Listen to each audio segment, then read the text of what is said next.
A lo largo de este programa, ustedes van a ver magos y a gente profesional del mundo del espectáculo que después de ensayar durante años son capaces de realizar algunos trucos e ilusiones ópticas que no solo parecen ser, sino que en realidad son extremadamente peligrosos.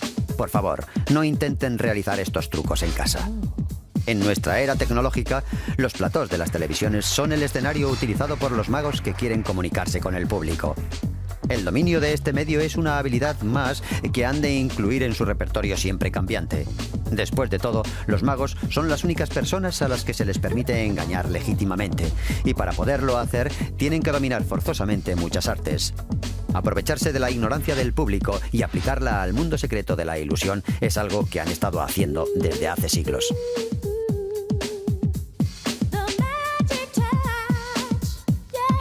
Los magos siempre se han confabulado entre sí para hacer que lo imposible parezca posible. Los misterios de la magia, lo imposible hecho realidad.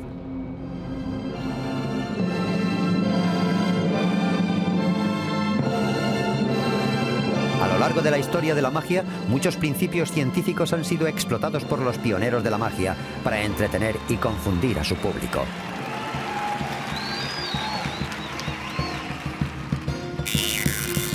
El uso de la electricidad estática lo suficientemente segura significaba que se podría hacer temblar a la gente sin matar a nadie. La fuerza destructiva de las llamas, dominadas por aquellas personas que adquirieron el conocimiento suficiente para hacerse inmunes al fuego. A lo largo de los años, el incienso, magnesio en polvo, el hielo seco y hasta incluso gases extraños y narcóticos han sido utilizados para ambientar el aforo de los teatros por ilusionistas ansiosos de crear un determinado clima de misterio mágico. Algunas de las ilusiones más famosas en el mundo de la magia fueron fabricadas con la precisión de un relojero, mucho antes que los plásticos y la fibra de carbono, y de que el diseño por ordenador hiciera su aparición. Los prestidigitadores son ante todo intérpretes adelantados con el fin de entretenernos. La magia de ayer es la ciencia de hoy, de la misma manera que la alquimia de ayer se convirtió en la química de la ciencia moderna, y puede que la magia de hoy se convierta en la ciencia del mañana.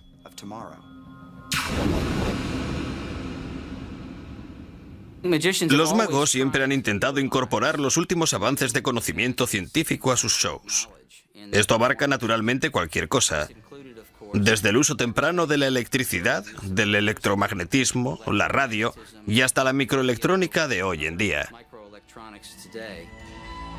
La tecnología empleada por los primeros magos fue compartida solo por unos pocos y resultaba totalmente desconocida para el público en general. Los magos adaptaron la tecnología disponible con tanta destreza que ni siquiera los expertos detectaron que estaba siendo utilizada.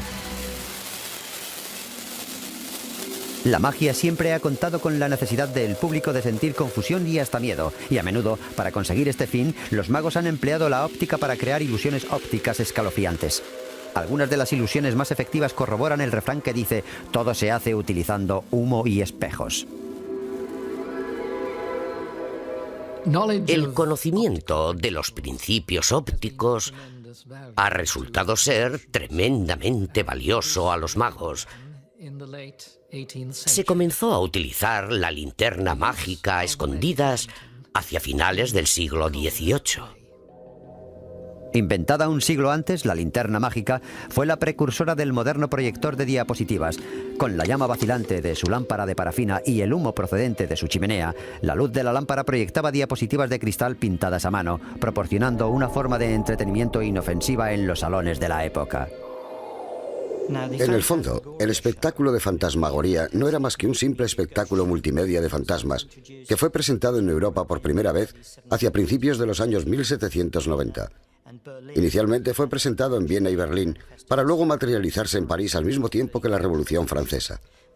Fue un espectáculo presentado por un belga que se llamaba Etienne Gaspard Robert, o simplemente Robertson, como le gustaba ser llamado. Podríamos decir que Robertson fue el Steven Spielberg del espectáculo de fantasmas, si se quiere. Ideó toda suerte de increíbles efectos y presentó su espectáculo fantástico en el convento de los capuchinos, en el centro de París. Para que el público creyera que estaba viendo fantasmas, Robertson usa la técnica de retroproyección con una linterna mágica para conseguir los efectos ópticos. Oculta de la vista del público, Robertson usaba su linterna mágica para proyectar capa sobre capa de diapositivas que ilustraba al populacho de la época. Fantasmas, cuentos de niños y fábulas, algunas de estas diapositivas creaban la impresión de movimiento. Todas ellas fueron proyectadas con gran efecto, bien sobre una cortina de humo de un brasero o bien sobre una pantalla de muselina. En Europa, hacia la mitad del siglo XVIII, había una corriente de interés hacia lo oculto, especialmente la magia, sociedades secretas y sesiones de espiritismo.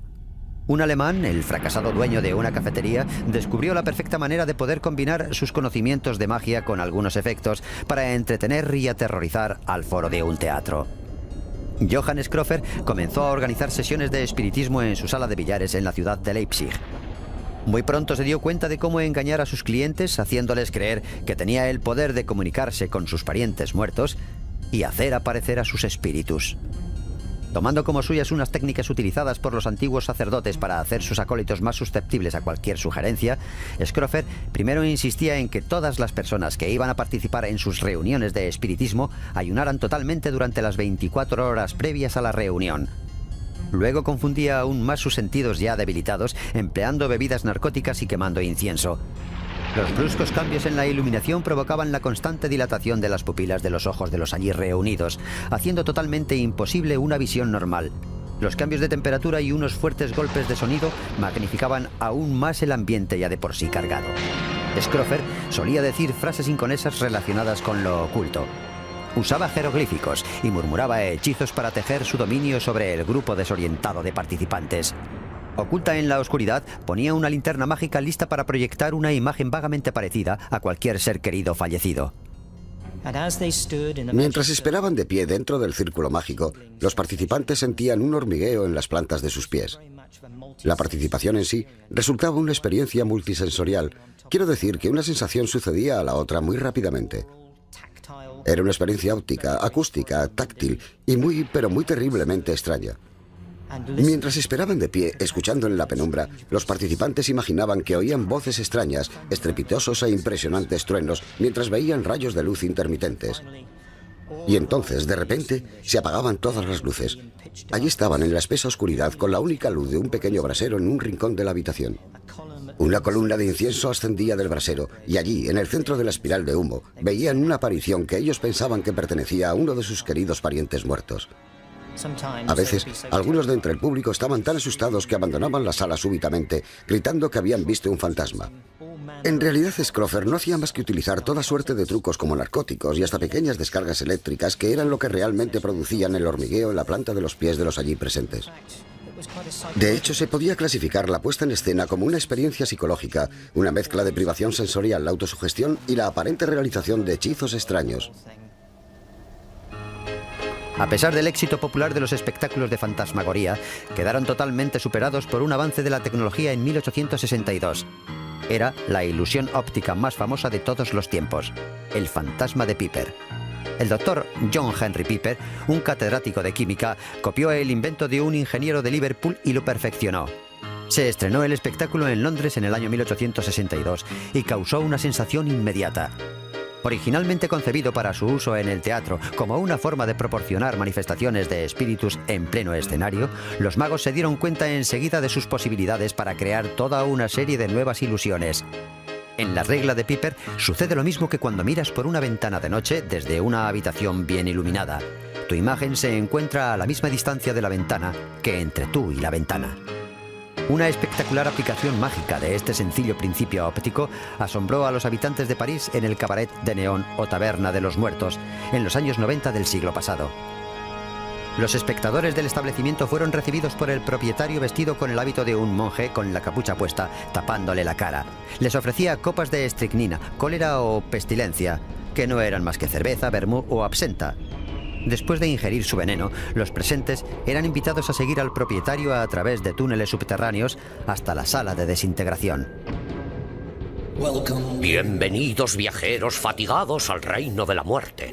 Por fin habéis llegado al sitio a donde habéis de abandonar vuestras almas para siempre. Viendo una muchacha hermosa, los visitantes se horrorizaron cuando presenciaban cómo se transformaba lentamente en un esqueleto.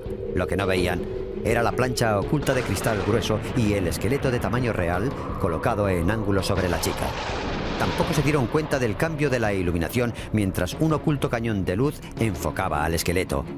el fantasma de Piper gradualmente cayó en desuso. Sin embargo, en el mundo actual de la magia, muchas de las ilusiones que presenciamos están basadas exactamente en el mismo principio. Una de las aplicaciones más espectaculares es la sala de baile embrujada de Disneylandia.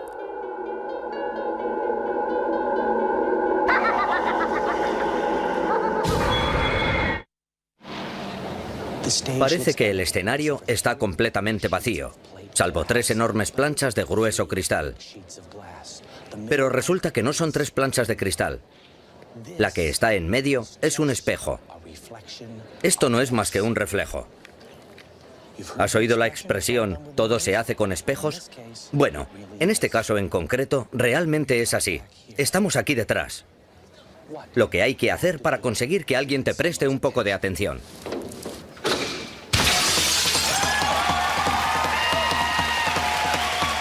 Los magos modernos se han apresurado en retomar y desarrollar nuevas ilusiones ópticas basadas en los antiguos principios. Una vez más, hemos realizado un círculo completo para volver a la simplicidad del humo y los espejos. Yo estaba imaginándome cuál iba a ser el futuro de la magia, qué es lo que sería y qué nos aportaría. Empecé a pensar en la luz, en cómo manipular a una luz tangible. Así que empecé a juguetear con luces diferentes, produciéndolas como por arte de magia, exactamente igual que hacían los chamanes antiguos.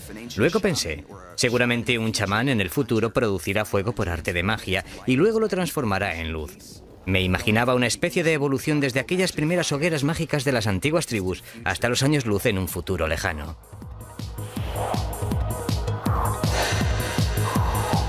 Conquistar y dominar la ley de la gravedad constituye la base de muchas ilusiones mágicas, pero no hay ilusión más famosa que el legendario truco indio de la cuerda. La magia de la India. Pasen y vean, señoras y señores, comprueben cómo la mano es mucho más rápida que la vista. Los misterios y secretos mágicos de los magos indios callejeros han fascinado a los magos de todo el mundo desde hace muchísimo tiempo. Ninguna colección de trucos de ilusión estaría completa sin el siempre presente encantador de serpientes. ¿Cómo lo hacen? ¿Quién lo sabe? Quizá se trata de un caso de hipnotismo o quizá las serpientes reaccionan al sonido de la flauta. De cualquier manera resulta increíble. Los orígenes del truco indio de la cuerda son inciertos. Aparecen muchas variaciones y explicaciones basadas en una historia concreta que siguen confundiendo a los magos actuales. El truco consistía en que la cuerda estaba sujeta desde arriba. El chaval subía por la cuerda y entraba en la penumbra donde desaparecía. Ahí estaba la clave del truco, la oscuridad de la parte superior. Pero el truco indio de la cuerda puede que tenga sus orígenes en otra parte del misterioso Oriente. Una de las mejores descripciones del truco indio de la cuerda es la de Ibn Battuta en el siglo XIV.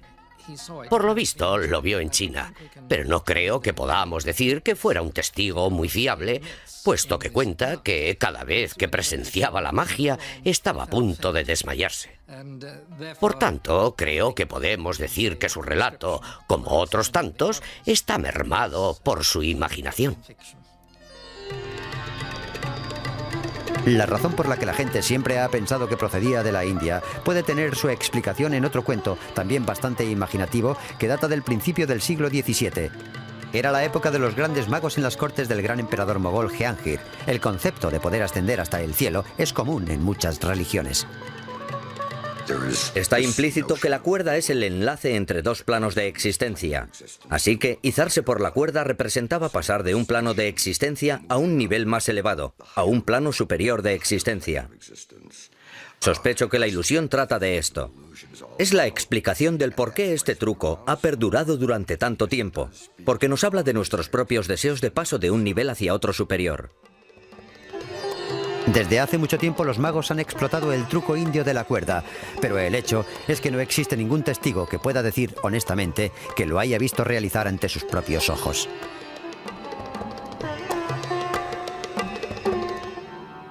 Siempre se trata de que había una vez una tía del primo de mi cuñada que tenía un hermano militar destinado en la India.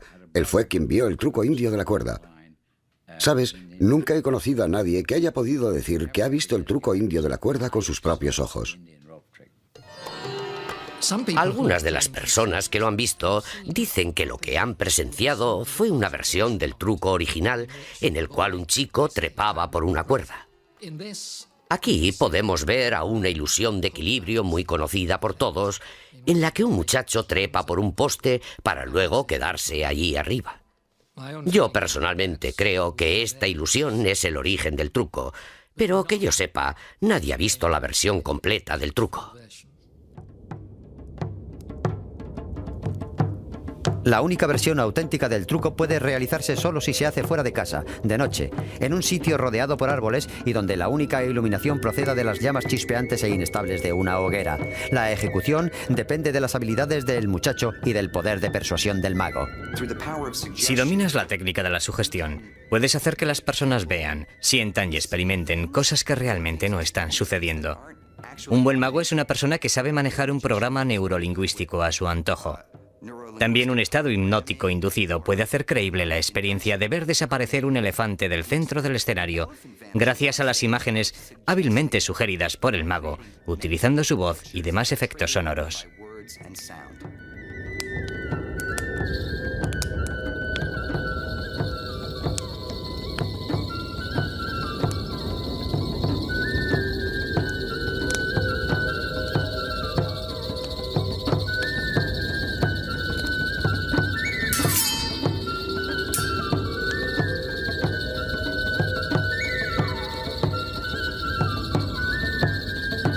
Mientras el muchacho trepaba por la cuerda, el mago tiraba puñados de incienso y marihuana a las llamas de la hoguera y antorchas, produciendo nubes de humo hipnótico. Oculto en las mismas nubes, el muchacho se ponía a buen recaudo gracias a una cuerda tensada que pasaba por encima de las cabezas del público. Luego se escondía en la cesta del mago.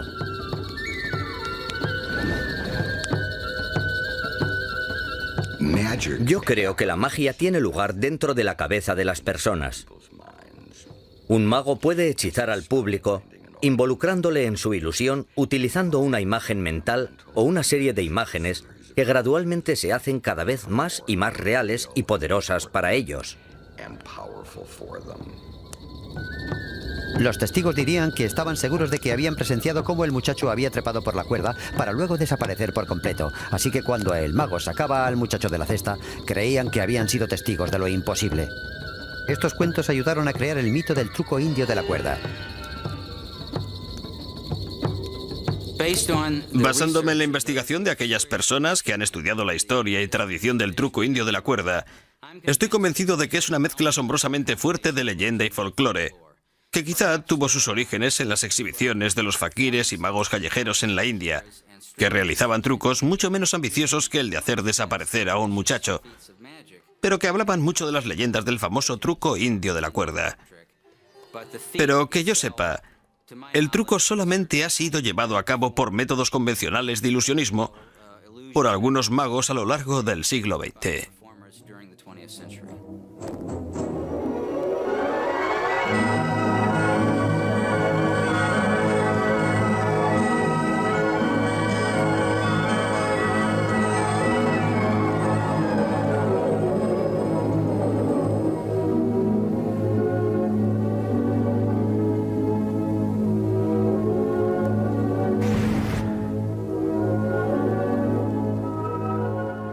Hay que reconocer que, de entre toda la información que hemos podido recabar, el truco realizado en el escenario de un teatro tampoco causó mucho impacto en el público allí presente. Pero similares ilusiones basadas en la levitación y en la suspensión fueron a menudo copiadas y refinadas por los magos occidentales. La técnica de desorientar al público a propósito, confundiendo sus sentidos y cegándoles con la ciencia, era la especialidad del hombre apodado el padre de la magia moderna, Jean-Eugène Robert Houdini. En 1845, sus soirées fantastiques eran la comidilla de la sociedad de París. Pero no importaba que hasta el mejor mago de la época mezclara los principios científicos verdaderos con la pseudociencia. Una de sus ilusiones más famosas era la de suspender a alguien en el aire, o por lo menos así parecía. Houdini empezaba su espectáculo explicando que un líquido recién descubierto, que él llamaba éter, tenía una propiedad insólita. Podría convertir a una persona en más ligera que el aire. Mientras hablaba, alguien introducía la droga soporífica al público, luego drogaba a su hijo con el nuevo líquido, pero lo que le suministraba en realidad no era más que agua. Apoyado sobre dos soportes colocados debajo de sus brazos, el muchacho parecía dormir. Y entonces el mago quitaba uno de los soportes.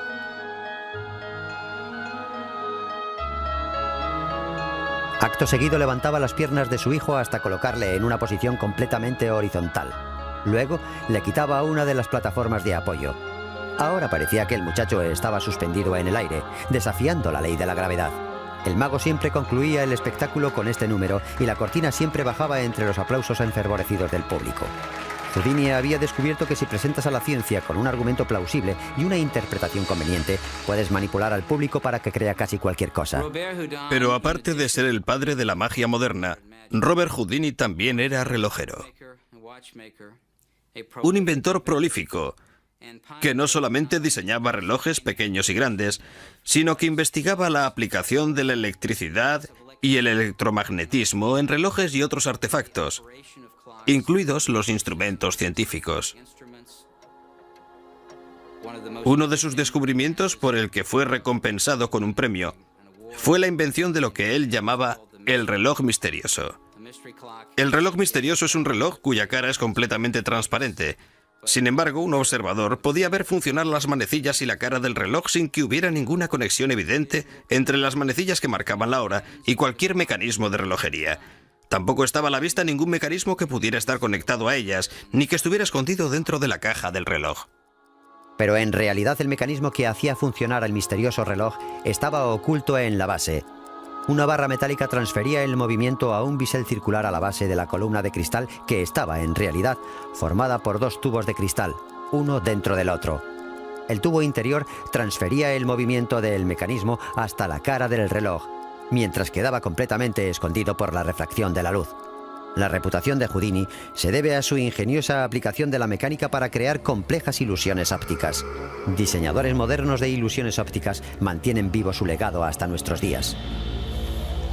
La robótica futurista de los escenarios modernos es la sucesora de aquellas antiguas máquinas que no eran menos sofisticadas ante los asombrados ojos del público, delante del cual fueron presentadas hace más de un siglo, mucho antes de que nadie soñara con los adelantos tecnológicos con los cuales podemos contar hoy día.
¡Sí!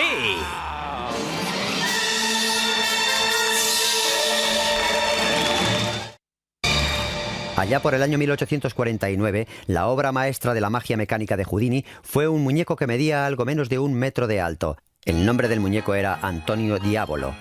El aparentemente sencillo muñeco cautivaba a toda Europa y guardó sus secretos para sí durante más de 150 años. Delante de un número reducido de público, Antonio saludaba desde un escenario fabricado especialmente para él. Antonio, el artista del trapecio, solía inclinar su cabeza y saludaba al público antes de comenzar su número, que era una rutina de movimientos acrobáticos que parecían ejecutados por una persona de carne y hueso. En realidad, Antonio era un autómata articulado y cuidadosamente equilibrado. Unos diminutos pistones y ruedecillas le hacían desplazarse. Nosotros solo podemos especular cómo conseguía la velocidad necesaria para rotar verticalmente y soltar sus manos de la barra sin la ayuda de ningún contacto físico con ningún mago que permanecía en el escenario durante todo el espectáculo. Aunque creado por Houdini, Antonio fue también el resultado del impecable trabajo de un experto maquinista, tallista y titiritero. Su cuerpo estaba hueco, una cáscara hecha de capas de tela y pegamento.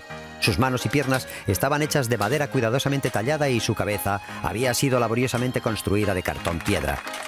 Puede que sepamos el método y los materiales utilizados en la construcción de Antonio, pero el secreto de su movimiento sigue siendo un misterio. Uno de los autómatas o pseudoautómatas más famoso Es el que fue construido por Wolfgang von Kempeler para jugar las partidas de ajedrez. Este autómata fue construido en 1770 para una emperatriz austríaca. Tenía la apariencia de un turco y tenía el tamaño real de una persona. Viajaba por toda Europa desafiando a plebeyos y a reyes a jugar al ajedrez, venciendo a todos por igual. Después de una carrera de un siglo, ha sido recientemente restaurado y ahora funciona igual que lo hacía antes. Von Kempelen solía sacar su artefacto al escenario a empujones. Luego sacaba un manojo de llaves de su bolsillo. Abría la puerta izquierda de la máquina y dejaba toda la maquinaria a la vista del público. Luego pasaba por detrás de la máquina con una vela encendida, donde abría otra puerta para dejar ver la llama de nuevo, para demostrar que allí dentro no había más que maquinaria. Dejaba todas las puertas abiertas de par en par para dar la vuelta entera a la máquina, mostrando un par de puertecitas que tenía el turco en su espalda y detrás de sus piernas. A continuación, volvía a levantar la toga del turco para mostrar una vez más que no escondía más que maquinaria. Volvía a dar la vuelta a la máquina, cerraba todas las puertas con llave y comenzaba el espectáculo. Con los movimientos de una persona de verdad, un juicio sin titubeos y una cara que no expresaba emoción alguna, el jugador de ajedrez resultaba ser un imponente y temido contrincante. Después de supuestas victorias contra Napoleón, Benjamin Franklin y Catalina la Grande de Rusia, el célebre autor Edgar Allan Poe se obsesionó con descubrir su secreto. Sus teorías iban desde el uso del electromagnetismo hasta la manipulación con algún tipo de mando a distancia por una persona que se encontraba fuera del escenario. Pero la especulación más popular mantenía que había un experto jugador de ajedrez dentro de la máquina, a pesar de que la figura tenía el aspecto de no disponer de más sitio que para la maquinaria. Uno de los rumores difundido acerca de esta figura fue puesto en circulación por nada menos que Robert Houdini. En sus memorias afirmaba que este autómata fue construido para esconder a un combatiente polaco sin piernas. Este pobre desgraciado llamado Borowski había perdido sus piernas por la explosión de un obús. Por eso el modus operandi de la máquina. El jugador hasta hacía ademán de tener el mismo temperamento que un gran maestro de ajedrez de verdad y se volvía impaciente si un oponente tardaba más de la cuenta en mover ficha. Si un contrincante osaba realizar un movimiento ilegal, pensando en que la máquina no se daría cuenta, el jugador de ajedrez reaccionaba violentamente. Hemos logrado unos avances increíbles en cuanto a las técnicas utilizadas en magia. Hemos construido un muñeco con el aspecto de Teller que podemos controlar perfectamente. Ahora, el verdadero Teller está manipulando la máquina desde allí lejos. Aun cuando sepas cómo realizamos este truco, es un número bastante fuerte. Mirad esto. Parece Teller, pero no lo es. Es otro tipo de muñeco, y puedo hacer cualquier truco con él. Fijaos bien, si quiero arrancarle el pelo, no tengo más que agarrarlo y tirar de él. No hace falta esconderlo en mi mano, ni necesito ningún otro efecto especial. Simplemente lo arranco. Alguien detrás del escenario se encargará de volver a colocarlo en su sitio. No me hace falta efecto especial alguno. Si me apetece golpearle, le golpeo. Enhorabuena, un buen intento de esquivar el golpe, Teller. Me ha encantado la cara que ha puesto. El mantenimiento del equilibrio resulta ser nuestro más complicado problema, así que todos los trucos se realizarán desde detrás del escenario. Adelante, Teller, dale fuerte. Hola a todos, ¿os está gustando el espectáculo? No me gusta la voz que tiene, pero tampoco teníamos previsto utilizarlo mucho. Bien, he aquí un truco sencillo que no habéis visto antes. Es un truco muy bonito, Teller. Veamos qué te ocurre con la lengua. Mucho mejor. Ahora, si no supierais que se trata de un muñeco, lo estaríais pasando fatal, ¿verdad? A propósito, Teller, ¿quieres que guarde este trozo? Los magos siempre se han sentido fascinados por las llamadas artes asociadas. Números que datan de la época en que los magos realizaban sus trucos e ilusiones en las fiestas de los pueblos al lado de atrevidos artistas de circo. Algunos de los artistas más oscuros y sus curiosos espectáculos han desaparecido hace años, usualmente por razones obvias, incluyendo a la persona que engullía ratones vivos, el que se tragaba espadas envueltas en llamas, el que comía piedras y cuyo estómago siempre emitía sonoros ruidos, y la joven cuya especialidad era la de tragarse unas cuchillas gigantes de afeitar. En el siglo XVII, un número muy popular era el surtidor humano, el hombre que podía regurgitar agua, cerveza o vino a voluntad. Señor Haji Ali. Hadji Ali era un increíble artista egipcio. Se convirtió en un personaje muy popular en las décadas de los años 20 y 30. Él podía regurgitar a voluntad, y su espectáculo, que dicho sea de paso, muy pocas personas han intentado emular, consistía en beber ingentes cantidades de agua.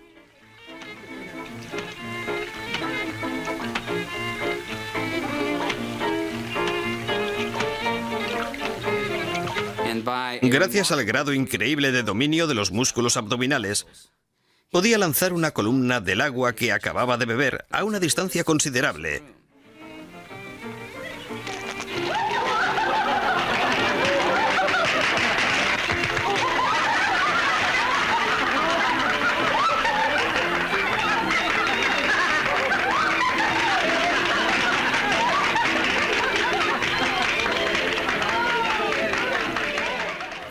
Pero la cosa más asombrosa que hacía, y probablemente la que le causó la enfermedad que le produjo la muerte, era que solía beber una gran cantidad de agua, seguida de una botella de queroseno.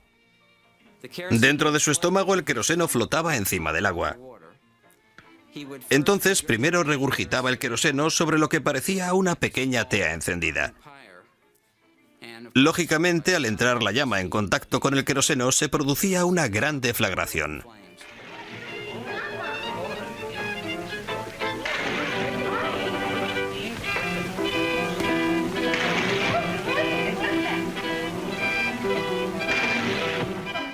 Después de expulsar todo el queroseno, aún le quedaba en su estómago la enorme cantidad de agua que había bebido antes, así que entonces lanzaba el agua para apagar las llamas.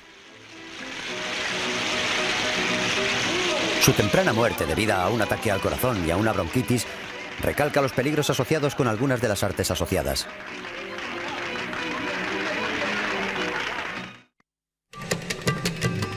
Andar sobre ascuas como truco de magia o ritual es algo universal y antiguo a la vez. Uno de los más famosos artistas de esta especialidad fue un mago indio llamado Khuda Bux. En los años 30 realizó una serie de espectáculos donde andaba sobre ascuas incandescentes. Al mismo tiempo, se ofrecía voluntariamente a someterse a cualquier control científico para demostrar que no había truco alguno y que él era incombustible. Superó todas las pruebas y llevó su secreto, si es que realmente guardaba uno, a la tumba. A lo largo de los años, mucha gente ha intentado desentrañar el secreto. Desde hace siglos, los científicos han buscado una teoría que explicara el fenómeno. Antes de proceder, quiero advertir a todo el mundo que está viendo nuestro programa que no se puede encender una hoguera en el patio de la casa y luego intentar dar un paseo por encima de ella, ¿vale? Yo mismo he andado por encima de brasas miles de veces y al principio me he quemado unas cuantas veces. He aprendido de mis errores. He visto a personas sufrir unas quemaduras escalofriantes por andar sobre brasas de madera. He visto cómo algunas de ellas han sufrido quemaduras de tercer grado. Eso quiere decir que todas las capas de la carne han sido afectadas, completamente calcinadas. Es cierto que existen trucos, pero no son trucos en el sentido estrictamente tradicional de la palabra, como por ejemplo un truco de magia que precisa engaño. Es más bien conocer al fuego, informarse de las cualidades del mismo, saber lo que se puede hacer y lo que no se puede hacer. Si hay un truco, está en saber cómo preparar las ascuas para no hacerte daño. Puesto que estamos hablando de temperaturas por encima de 850 grados centígrados, una temperatura abrasadora como la del napalm, no hay una explicación fácil para el misterio de cómo algunas personas pueden caminar sobre ascuas sin causarse graves lesiones. Una teoría, el efecto Leidenfrost, muestra cómo una gota de agua puede saltar de un lado a otro de una plancha caliente gracias a estar encima de una capa de vapor mientras se evapora. El vapor de agua es un pobre conductor de calor, pero esta teoría no puede explicarlo cuando se tienen los pies secos. Otra teoría sostiene que las brasas son pobres conductores de calor y no hay tiempo suficiente para transferir su calor a los pies. Se justificaba la teoría porque al colocar un filete crudo sobre brasas, la carne no cauteriza inmediatamente. Sin embargo, esta teoría era falsa, puesto que andaban por encima de planchas de metal caliente, una superficie que sí cauteriza el filete al primer contacto. Yo tengo mi propia teoría, y es la primera vez que la expongo en público, así que la estoy compartiendo con el mundo por primera vez hoy. En mi clase de ciencias, el profesor cogió un vaso de papel, lo colocó sobre una llama y llegó a hervir agua dentro de él. Para un simple estudiante de secundaria, parecía que estaba haciendo magia, pero el experimento no tiene absolutamente nada que ver con la magia. La razón por la que el agua hierve y la copa de papel no se quema es que la temperatura a la que el papel prende fuego es más alta que 100 grados centígrados. Ahora, una vez que el agua hierve a 100 grados centígrados, no se pone más caliente. Después de estar expuesta a las llamas durante más tiempo, el agua se convierte en vapor. Pero el agua propiamente dicha se queda a la temperatura de 100 grados centígrados. Así que por estar en contacto con el papel, resulta que es el agua lo que evita que el papel se caliente más que 100 grados. Lógicamente, el papel no va a prender fuego, puesto que precisa una temperatura por encima de los 100 grados centígrados para hacerlo y para convertirse en llamas. Cuando colocamos un pie sobre las ascuas, la sangre que está circulando por nuestros cuerpos actúa de manera parecida al agua en el vaso de papel, siempre y cuando estemos preparados emocionalmente para no entorpecer su flujo. Resulta que es la propia sangre la que refrigera la piel del pie. A ver si me entiendes. No es que nuestro pie baje la temperatura a las ascuas, claro que no. Si elevas la temperatura de tu cuerpo por encima de un punto determinado, es claro que te vas a quemar. Así que las personas que no se queman son aquellas que no están elevando la temperatura de sus pies hasta el nivel en que se hacen daño. La variante aquí parece ser el estado mental de cada uno, puesto que la carne es carne y todos tenemos la misma. Las brasas también son las mismas para todos. Sin embargo, ¿cómo se explica el hecho de que de un grupo de 100 personas solamente 2 o 3 se quemen? ¿Cómo se explica este fenómeno con las leyes físicas, como la idea de Lindenfrost o la teoría de la conductividad? La variante es el estado mental de la persona, no la puesta en escena física. Igual que cualquier nueva tecnología, el descubrimiento de la electricidad en el siglo XIX fue enseguida utilizada por los magos para desorientar y confundir al público con una nueva ciencia.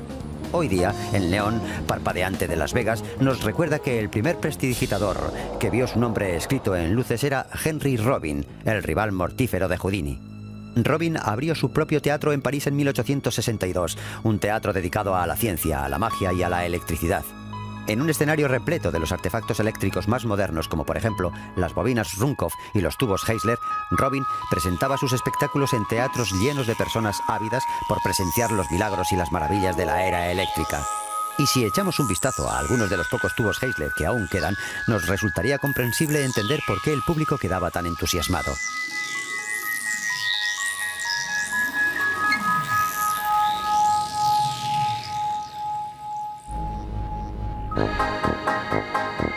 Uno de los magos más extraños en explotar las maravillas de la electricidad fue una persona que se hacía pasar por el Dr. Walford Body, un maestro de la autopromoción que se anunciaba como el milagro viviente, diciendo de sí mismo que poseía conocimientos sin límites de todo cuanto estaba relacionado con la electricidad. Causó sensación a principios del siglo XX. Su notoriedad, porque así se generó su reputación, me temo que procedía del equipo eléctrico y los insólitos remedios de curandero con que Body llenaba sus escenarios. Solía invitar a subir al escenario a todas aquellas personas que estaban paralizadas o cojas, diciéndoles que les iba a curar con la aplicación hipnótica de la fuerza bódica. Excelencias, damas y caballeros, Wilton's, el teatro más elegante de la ciudad, tiene el orgullo de ofrecerles esta noche la esencia del norte, el mago eléctrico, el moderno realizador de milagros, el famoso cirujano sin sangre, el único, el asombroso, el Dr. Walford Body.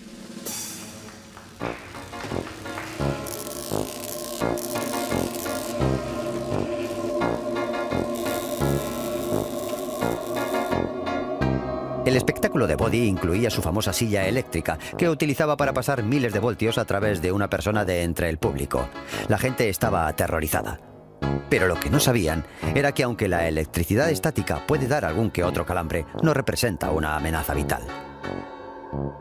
Para cualquier espectador resultaba asombroso que cualquiera pudiera aguantar semejante descarga eléctrica, sobre todo cuando la silla eléctrica acababa de hacer su aparición en los Estados Unidos como método de ejecución de los criminales. Con todo esto, sus espectáculos se volvieron muy tópicos. Al principio del siglo XX, el simple hombre de a pie tenía relativamente pocos conocimientos de las propiedades de la electricidad. Menos conocidas aún eran las propiedades de las altas frecuencias y los bajos amperios, que eran precisamente lo que estaba explotando Body. Body sabía que mientras los amperios utilizados son bajos, el cuerpo humano puede soportar unos voltajes muy elevados. Producía chispas con sus dedos y encendía bombillas eléctricas y teas pequeñas solo con tocarlas. Había un gran número de trucos e ilusiones mágicas que fueron muy populares hacia finales del siglo XIX y principios del XX, que se han vuelto obsoletos, anacrónicos y poco efectistas. Todo ello gracias a los adelantos que se han producido en la tecnología científica. La carrera de Body fue cortada en seco por la creciente popularidad de las películas y la consecuente caída en desuso de las salas de fiestas. Las películas dependían de su propia magia, la habilidad del ojo y el cerebro humano de interpretar una serie de rápidos fotogramas con movimiento continuo. Y naturalmente fue un mago, George Méliès, el que se convirtió en su popular pionero. Muchas de las películas que rodó no son más que una puesta al día de algunos de los espectáculos en directo que fueron muy populares en el siglo XIX, cuando fueron presentados por magos como por ejemplo Houdini. En vez de emplear métodos mágicos, Méliès desarrolló una técnica fotográfica que conseguía el mismo efecto mágico ante un público inexperto. Lo que nos resulta quizá más asombroso es que Méliès llevó a cabo todos sus efectos especiales ópticos dentro de la cámara, sin poder contar con la ayuda de la técnica de las cuales disponemos hoy día, como por ejemplo animación por ordenador o la tecnología digital. Su técnica se conoció como la fotografía de parada de emoción, que hoy día constituye la base de cualquier película animada.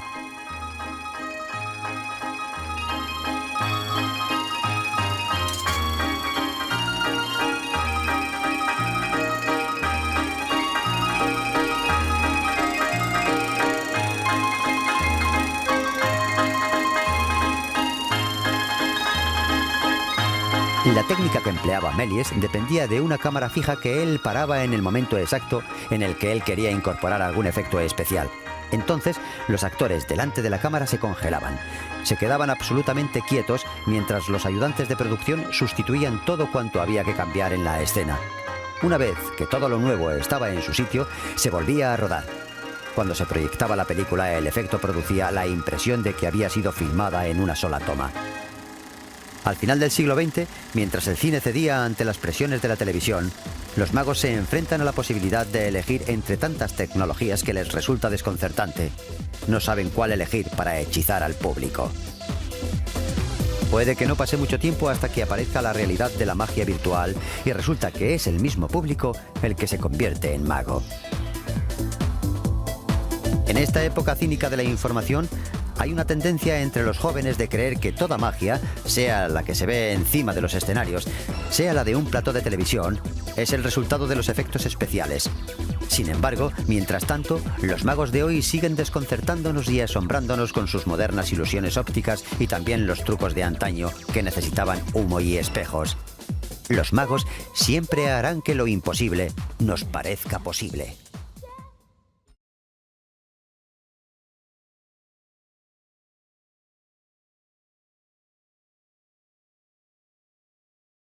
Aunque creado por Houdini, Antonio fue también el resultado del impecable trabajo de un experto maquinista, tallista y titiritero. Su cuerpo estaba hueco, una cáscara hecha de capas de tela y pegamento. Sus manos y piernas estaban hechas de madera cuidadosamente tallada y su cabeza había sido laboriosamente construida de cartón piedra. Puede que sepamos el método y los materiales utilizados en la construcción de Antonio, pero el secreto de su movimiento sigue siendo un misterio. Uno de los autómatas o pseudoautómatas más famoso es el que fue construido por Wolfgang von Kempeler para jugar las partidas de ajedrez. Este autómata fue construido en 1770 para una emperatriz austríaca. Tenía la apariencia de un turco y tenía el tamaño real de una persona. Viajaba por toda Europa desafiando a plebeyos y a reyes a jugar al ajedrez, venciendo a todos por igual. Después de una carrera de un siglo, ha sido recientemente restaurado y ahora funciona igual que lo hacía antes. Von Kempelen solía sacar su artefacto al escenario a empujones. Luego sacaba un manojo de llaves de su bolsillo. Abría la puerta izquierda de la máquina y dejaba toda la maquinaria a la vista del público. Luego pasaba por detrás de la máquina con una vela encendida, donde abría otra puerta para dejar ver la llama de nuevo, para demostrar que allí dentro no había más que maquinaria. Dejaba todas las puertas abiertas de par en par para dar la vuelta entera a la máquina, mostrando un par de puertecitas que tenía el turco en su espalda y detrás de sus piernas. A continuación, volvía a levantar la toga del turco para mostrar una vez más que no escondía más que maquinaria. Volvía a dar la vuelta a la máquina, cerraba todas las puertas con llave y comenzaba el espectáculo. Con los movimientos de una persona de verdad, un juicio sin titubeos y una cara que no expresaba emoción alguna, el jugador de ajedrez resultaba ser un imponente y temido contrincante. Después de supuestas victorias contra Napoleón, Benjamin Franklin y Catalina la Grande de Rusia, el célebre autor Edgar Allan Poe se obsesionó con descubrir su secreto. Sus teorías iban desde el uso del electromagnetismo hasta la manipulación con algún tipo de mando a distancia por una persona que se encontraba fuera del escenario. Pero la especulación más popular mantenía que había un experto jugador de ajedrez dentro de la máquina, a pesar de que la figura tenía el aspecto de no disponer de más sitio que para la maquinaria. Uno de los rumores difundido acerca de esta figura fue puesto en circulación por nada menos que Robert Houdini. En sus memorias afirmaba que este autómata fue construido para esconder a un combatiente polaco sin piernas. Este pobre desgraciado llamado Borowski había perdido sus piernas por la explosión de un obús. Por eso el modus operandi de la máquina. El jugador hasta hacía ademán de tener el mismo temperamento que un gran maestro de ajedrez de verdad y se volvía impaciente A su antojo. También un estado hipnótico inducido puede hacer creíble la experiencia de ver desaparecer un elefante del centro del escenario, gracias a las imágenes hábilmente sugeridas por el mago, utilizando su voz y demás efectos sonoros.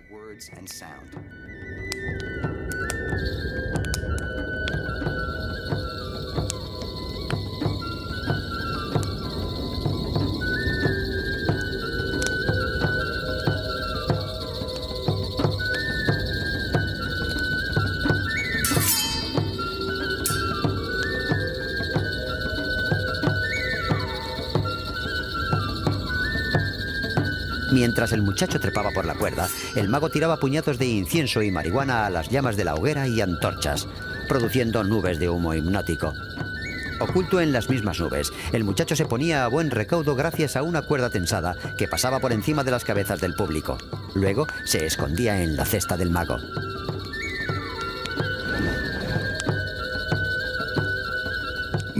Yo creo que la magia tiene lugar dentro de la cabeza de las personas. Un mago puede hechizar al público involucrándole en su ilusión utilizando una imagen mental o una serie de imágenes que gradualmente se hacen cada vez más y más reales y poderosas para ellos.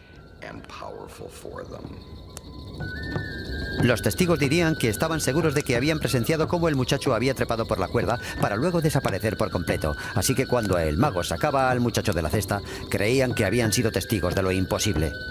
Estos cuentos ayudaron a crear el mito del truco indio de la cuerda. Basándome en la investigación de aquellas personas que han estudiado la historia y tradición del truco indio de la cuerda, estoy convencido de que es una mezcla asombrosamente fuerte de leyenda y folclore, que quizá tuvo sus orígenes en las exhibiciones de los faquires y magos callejeros en la India, que realizaban trucos mucho menos ambiciosos que el de hacer desaparecer a un muchacho, pero que hablaban mucho de las leyendas del famoso truco indio de la cuerda. Pero que yo sepa, el truco solamente ha sido llevado a cabo por métodos convencionales de ilusionismo por algunos magos a lo largo del siglo XX.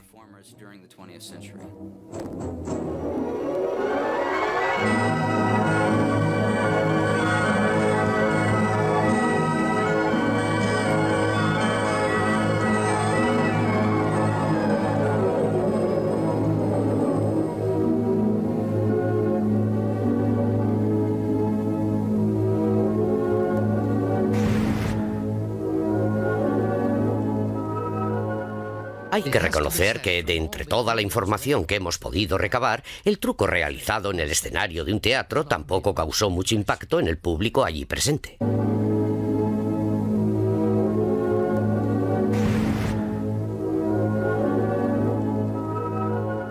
Hay que reconocer que, de entre toda la información que hemos podido recabar, el truco realizado en el escenario de un teatro tampoco causó mucho impacto en el público allí presente.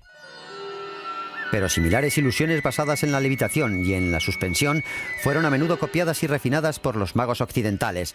La técnica de desorientar al público a propósito, confundiendo sus sentidos y cegándoles con la ciencia, era la especialidad del hombre apodado el padre de la magia moderna, Jean-Eugène Robert Houdini. En 1845, sus soirées fantastiques eran la comidilla de la sociedad de París. Pero no importaba que hasta el mejor mago de la época mezclara los principios científicos verdaderos con la pseudociencia. Una de sus ilusiones más famosas era la de suspender a alguien en el aire, o por lo menos así parecía. Houdini empezaba su espectáculo explicando que un líquido recién descubierto, que él llamaba éter, tenía una propiedad insólita. Podría convertir a una persona en más ligera que el aire. Mientras hablaba, alguien introducía la droga soporífica al público, luego drogaba a su hijo con el nuevo líquido, pero lo que le suministraba en realidad no era más que agua. Apoyado sobre dos soportes colocados debajo de sus brazos, el muchacho parecía dormir. Y entonces el mago quitaba uno de los soportes.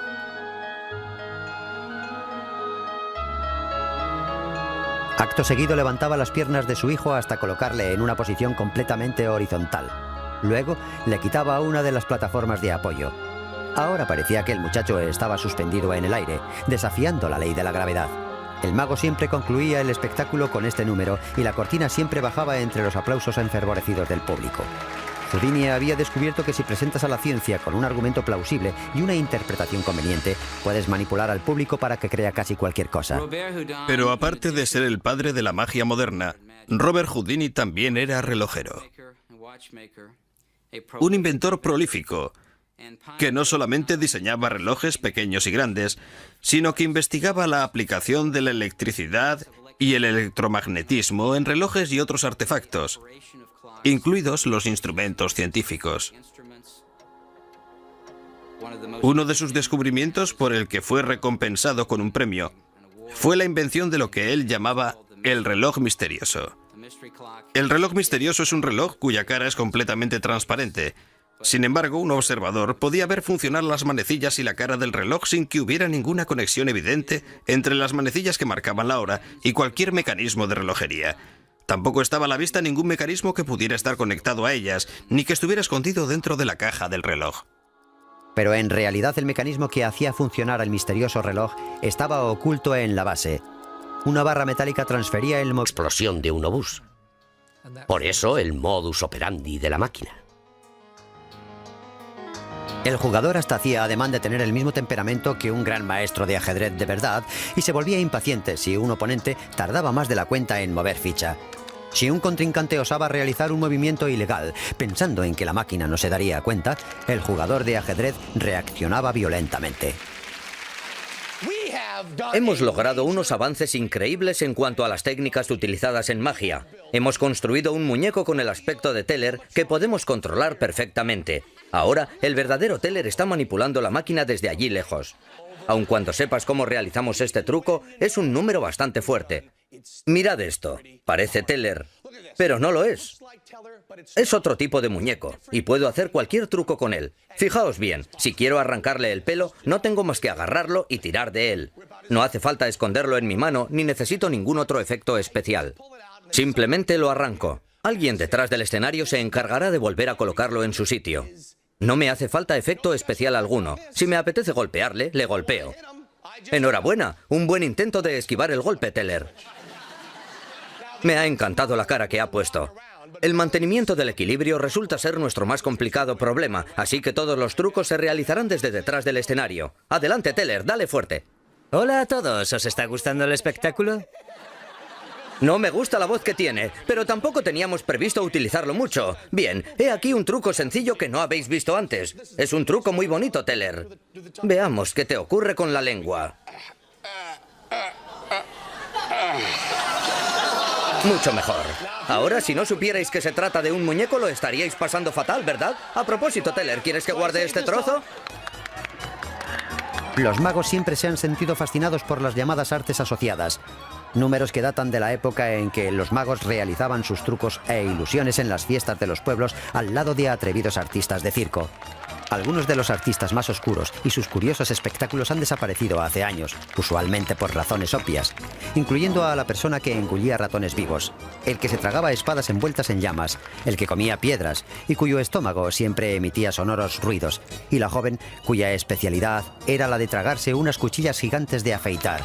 En el siglo XVII, un número muy popular era el surtidor humano, el hombre que podía regurgitar agua, cerveza o vino a voluntad. Señor Hadji Ali.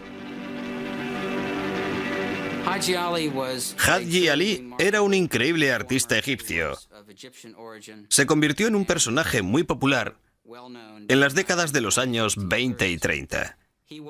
Él podía regurgitar a voluntad, y su espectáculo, que dicho sea de paso, muy pocas personas han...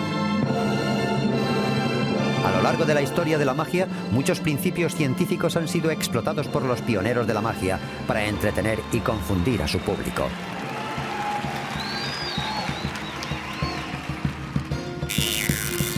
El uso de la electricidad estática lo suficientemente segura significaba que se podría hacer temblar a la gente sin matar a nadie.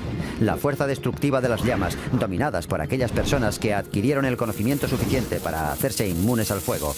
A lo largo de los años, el incienso, magnesio en polvo, el hielo seco y hasta incluso gases extraños y narcóticos han sido utilizados para ambientar el aforo de los teatros por ilusionistas ansiosos de crear un determinado clima de misterio mágico.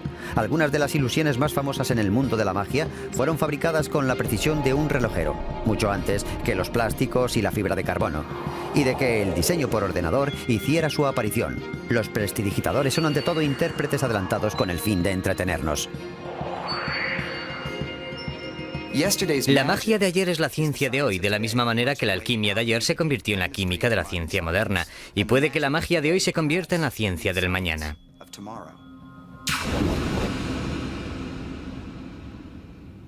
Los magos siempre han intentado incorporar los últimos avances de conocimiento científico a sus shows. Esto abarca naturalmente cualquier cosa, desde el uso temprano de la electricidad, del electromagnetismo, la radio y hasta la microelectrónica de hoy en día. La tecnología empleada por los primeros magos fue compartida solo por unos pocos y resultaba totalmente desconocida para el público en general. Los magos adaptaron la tecnología disponible con tanta destreza que ni siquiera los expertos detectaron que estaba siendo utilizada. La magia siempre ha contado con la necesidad del público de sentir confusión y hasta miedo, y a menudo, para conseguir este fin, los magos han empleado la óptica para crear ilusiones ópticas escalofriantes. Algunas de las ilusiones más efectivas corroboran el refrán que dice: todo se hace utilizando humo y espejos. El conocimiento de los principios ópticos ha resultado ser tremendamente valioso a los magos.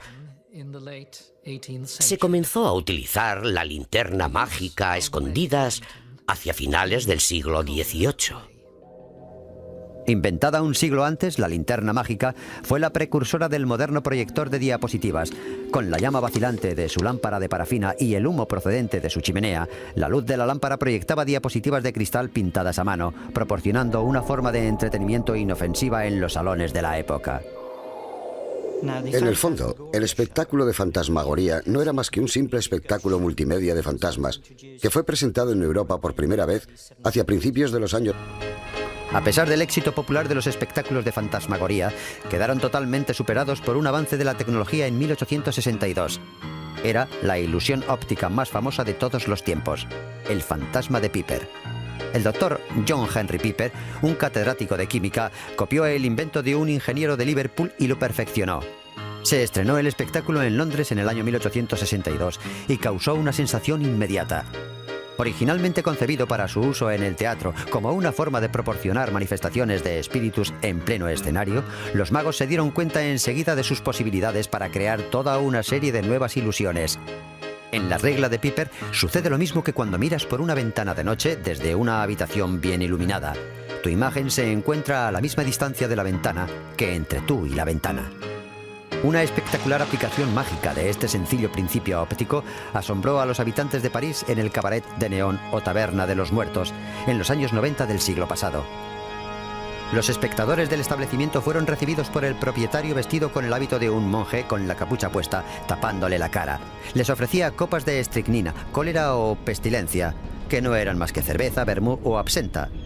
Después de ingerir su veneno, los presentes eran invitados a seguir al propietario a través de túneles subterráneos hasta la sala de desintegración. Bienvenidos, viajeros fatigados, al reino de la muerte. Por fin habéis llegado al sitio a donde habéis de abandonar vuestras almas para siempre. Viendo una muchacha hermosa, los visitantes se horrorizaron cuando presenciaban cómo se transformaba lentamente en un esqueleto. Lo que no veían era la plancha oculta de cristal grueso y el esqueleto de tamaño real colocado en ángulo sobre la chica.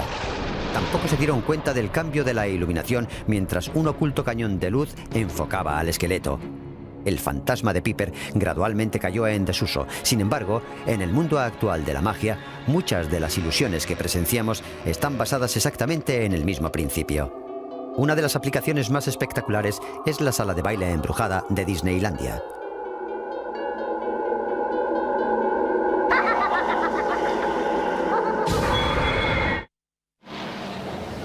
Parece que el escenario está completamente vacío, salvo 3 enormes planchas de grueso cristal. Pero resulta que no son 3 planchas de cristal. La que está en medio es un espejo. Esto no es más que un reflejo. ¿Has oído la expresión "todo se hace con espejos"? Bueno, en este caso en concreto, realmente es así. Estamos aquí detrás. Lo que hay que hacer para conseguir que alguien te preste un poco de atención.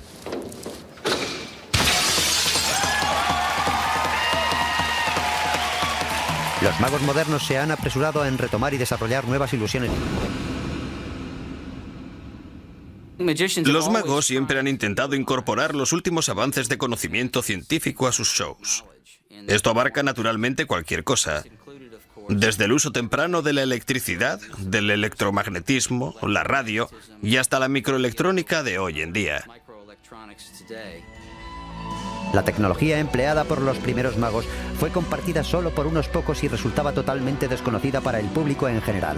Los magos adaptaron la tecnología disponible con tanta destreza que ni siquiera los expertos detectaron que estaba siendo utilizada.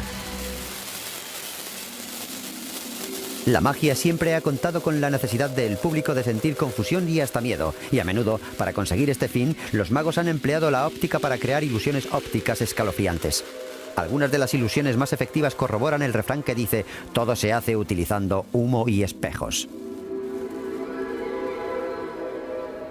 El conocimiento de los principios ópticos ha resultado ser tremendamente valioso a los magos. Se comenzó a utilizar la linterna mágica a escondidas hacia finales del siglo XVIII. Inventada un siglo antes, la linterna mágica fue la precursora del moderno proyector de diapositivas. Con la llama vacilante de su lámpara de parafina y el humo procedente de su chimenea, la luz de la lámpara proyectaba diapositivas de cristal pintadas a mano, proporcionando una forma de entretenimiento inofensiva en los salones de la época. En el fondo, el espectáculo de fantasmagoría no era más que un simple espectáculo multimedia de fantasmas que fue presentado en Europa por primera vez hacia principios de los años 1790. Inicialmente fue presentado en Viena y Berlín, para luego materializarse en París al mismo tiempo que la Revolución Francesa. Fue un espectáculo presentado por un belga que se llamaba Etienne Gaspard Robert, o simplemente Robertson, como le gustaba ser llamado. Podríamos decir que Robertson fue el Steven Spielberg del espectáculo de fantasmas, si se quiere.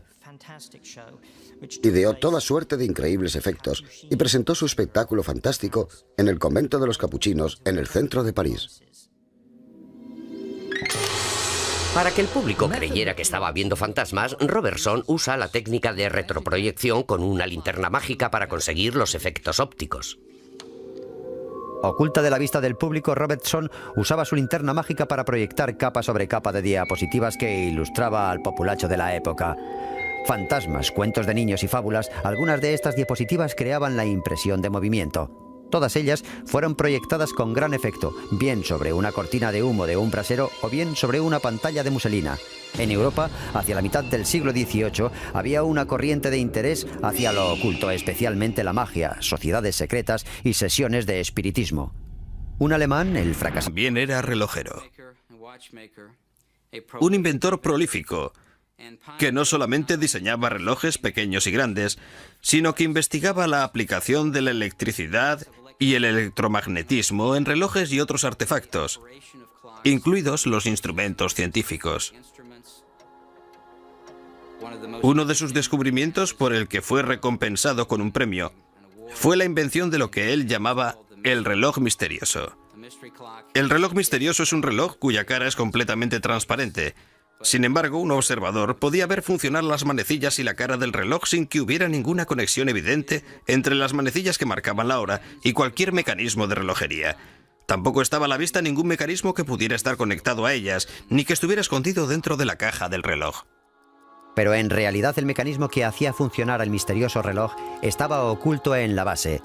Una barra metálica transfería el movimiento a un bisel circular a la base de la columna de cristal que estaba, en realidad, formada por dos tubos de cristal, uno dentro del otro. El tubo interior transfería el movimiento del mecanismo hasta la cara del reloj, mientras quedaba completamente escondido por la refracción de la luz. La reputación de Houdini se debe a su ingeniosa aplicación de la mecánica para crear complejas ilusiones ópticas. Diseñadores modernos de ilusiones ópticas mantienen vivo su legado hasta nuestros días.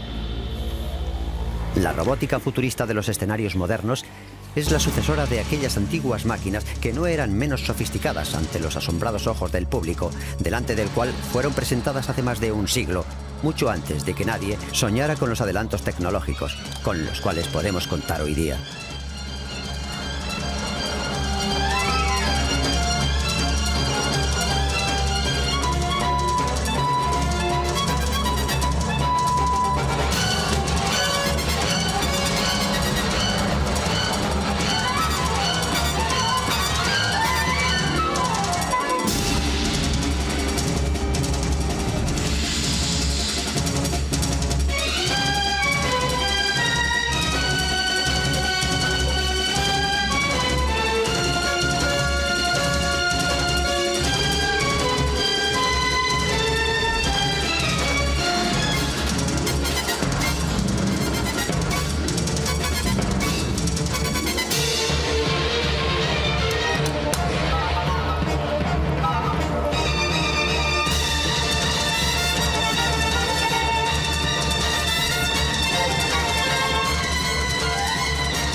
Allá por el año 1849, la obra maestra de la magia mecánica de Houdini fue un muñeco que medía algo menos de 1 metro de alto. Los trucos se realizarán desde detrás del escenario. Adelante, Teller, dale fuerte. Hola a todos, ¿os está gustando el espectáculo? No me gusta la voz que tiene, pero tampoco teníamos previsto utilizarlo mucho. Bien, he aquí un truco sencillo que no habéis visto antes. Es un truco muy bonito, Teller. Veamos qué te ocurre con la lengua. Mucho mejor. Ahora, si no supierais que se trata de un muñeco, lo estaríais pasando fatal, ¿verdad? A propósito, Teller, ¿quieres que guarde este trozo? Los magos siempre se han sentido fascinados por las llamadas artes asociadas, números que datan de la época en que los magos realizaban sus trucos e ilusiones en las fiestas de los pueblos al lado de atrevidos artistas de circo. Algunos de los artistas más oscuros y sus curiosos espectáculos han desaparecido hace años, usualmente por razones obvias, incluyendo a la persona que engullía ratones vivos, el que se tragaba espadas envueltas en llamas, el que comía piedras y cuyo estómago siempre emitía sonoros ruidos, y la joven cuya especialidad era la de tragarse unas cuchillas gigantes de afeitar. En el siglo XVII, un número muy popular era el surtidor humano, el hombre que podía regurgitar agua, cerveza o vino a voluntad. Señor Hadji Ali. Hadji Ali era un increíble artista egipcio. Se convirtió en un personaje muy popular en las décadas de los años 20 y 30. Él podía regurgitar a voluntad, y su espectáculo, que dicho sea de paso, muy pocas personas han intentado emular, consistía en beber ingentes cantidades de agua.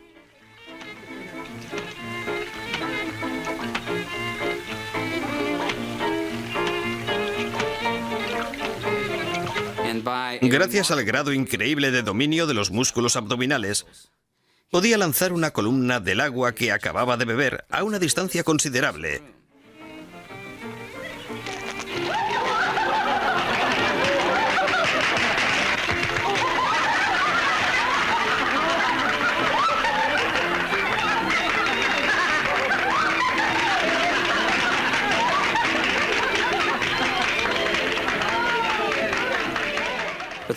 Pero la cosa más asombrosa que hacía, y probablemente la que le causó la enfermedad que le produjo la muerte, era que solía beber una gran cantidad de agua,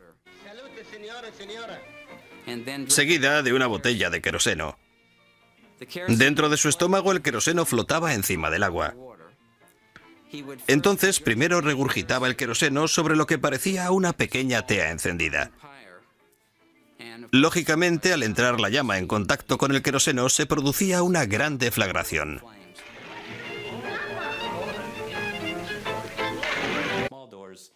A continuación, volvía a levantar la toga del turco para mostrar una vez más que no escondía más que maquinaria. Volvía a dar la vuelta a la máquina, cerraba todas las puertas con llave y comenzaba el espectáculo. Con los movimientos de una persona de verdad, un juicio sin titubeos y una cara que no expresaba emoción alguna, el jugador de ajedrez resultaba ser un imponente y temido contrincante. Después de supuestas victorias contra Napoleón, Benjamin Franklin y Catalina la Grande de Rusia, el célebre autor Edgar Allan Poe se obsesionó con descubrir su secreto. Sus teorías iban desde el uso del electromagnetismo hasta la manipulación con algún tipo de mando a distancia por una persona que se encontraba fuera del escenario.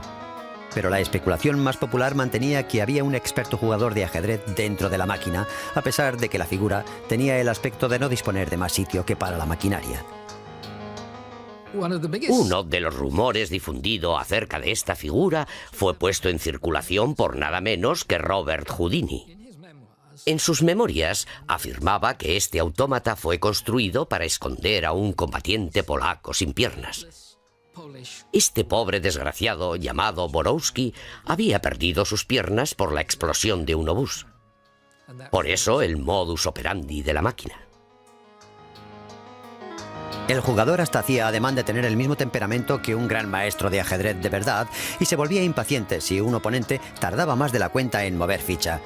Si un contrincante osaba realizar un movimiento ilegal, pensando en que la máquina no se daría cuenta, el jugador de ajedrez reaccionaba violentamente.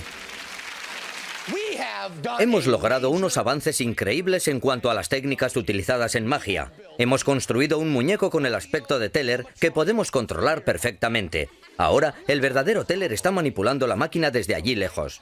Aun cuando sepas cómo realizamos este truco, es un número bastante fuerte.